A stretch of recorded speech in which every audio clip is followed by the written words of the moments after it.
En este Santo Domingo llamado del Hijo Pródigo, vuelve a sonar otra vez llamada a que podamos poner nuestro corazón al alcance de Dios.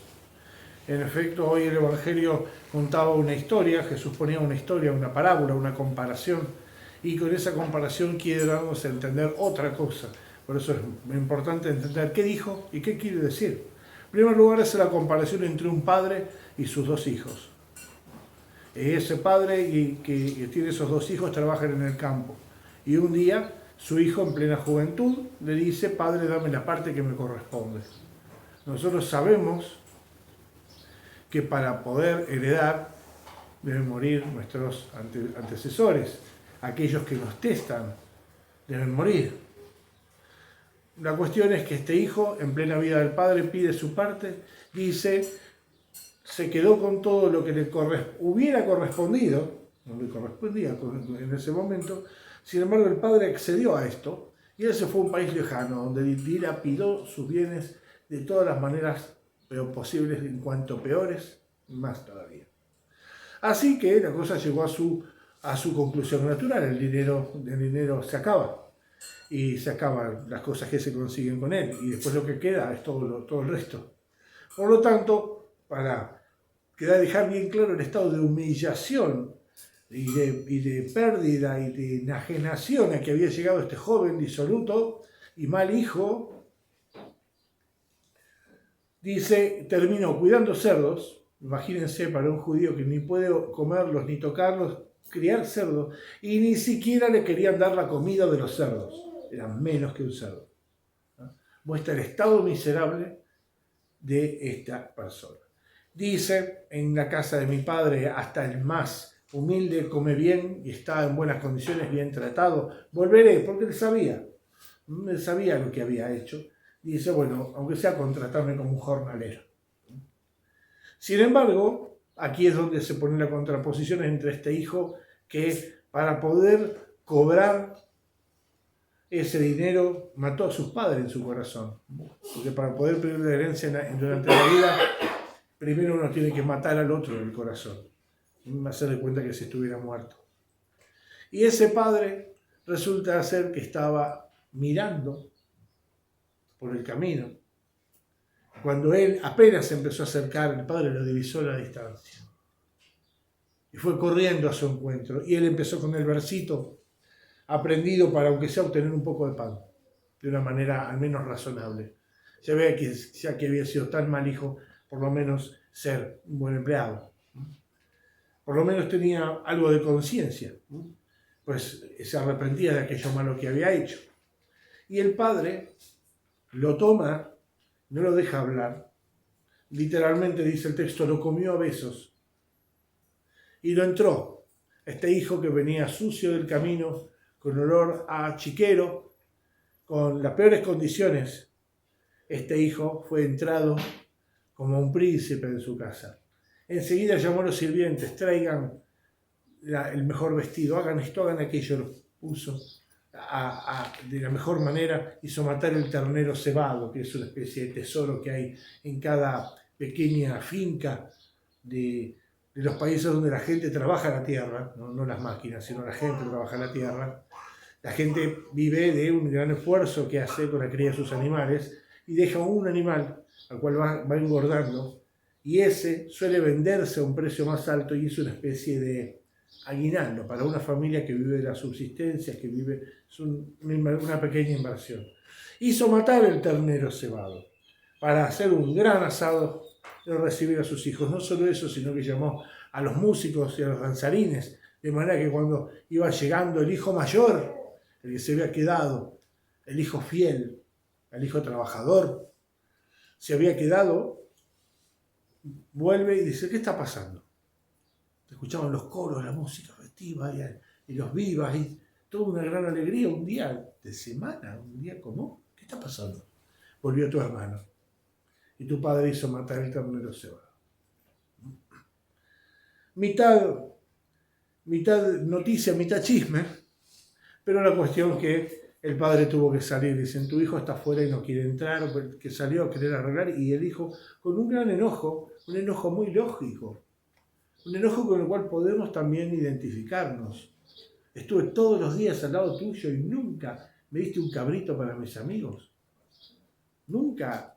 Siempre estuve al lado, y este que se va y deja todo y tira todo, te considero muerto en vida. Ahora resulta que recibe todo.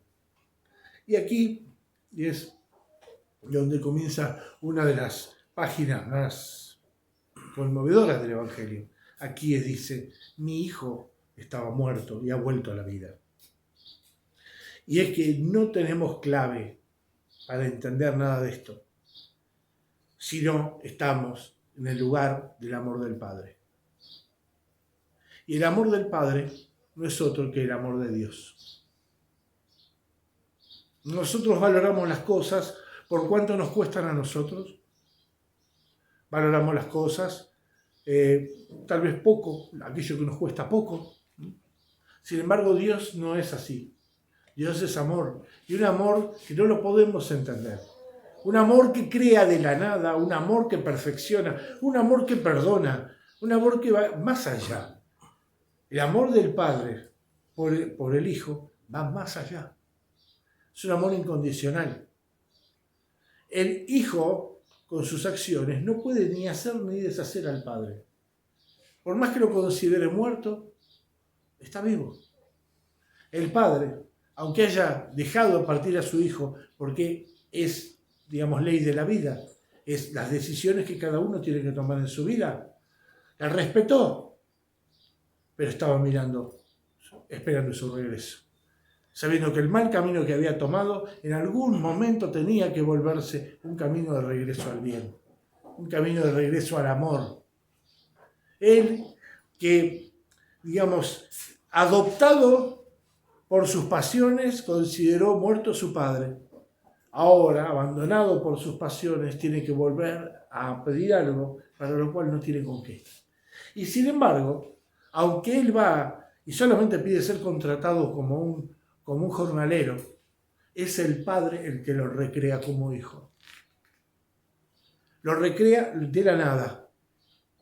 Ese que estáis festejando ya no es ese que se fue, ese que me consideró muerto, ese que dilapidó todas las cosas. Esta es una nueva criatura. ¿Qué la ha hecho nueva? El amor. ¿Qué amor? El amor de Dios. Es el único que puede cambiar las cosas de esa manera. El que se volvió arrepentido, el que volvió con el corazón contrito, considerándose nada, entendiendo lo que había hecho, recibió un regalo enorme.